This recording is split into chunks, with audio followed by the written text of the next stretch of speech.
In today's video, I'm going to teach you how to turn off Grammarly. Maybe you want a distraction-free writing session, or you're troubleshooting a page that behaves oddly with suggestions turned on. Whatever the reason, I'll walk you through a quick and reversible way to pause Grammarly in your browser without uninstalling anything. First, open the web browser where you use the Grammarly extension. This process is the same in most Chromium-based browsers. With your browser open, look toward the top right corner of the window for the small puzzle-shaped icon.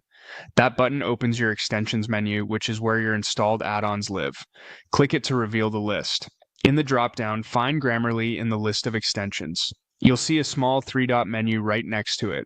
Those dots open additional options for that specific extension. Click the three dots to expand the menu. From that menu, choose Manage Extension. This takes you to the detailed settings page for Grammarly inside your browser. Think of it as the control center for that add-on. Permissions, site access, and most importantly for us, the master on-off switch. On the Grammarly details page, look for the toggle switch near the top. When the switch is on, Grammarly is active and monitoring pages for writing suggestions. Click the toggle to turn it off. When it's off, the switch will change state and the extension is fully disabled.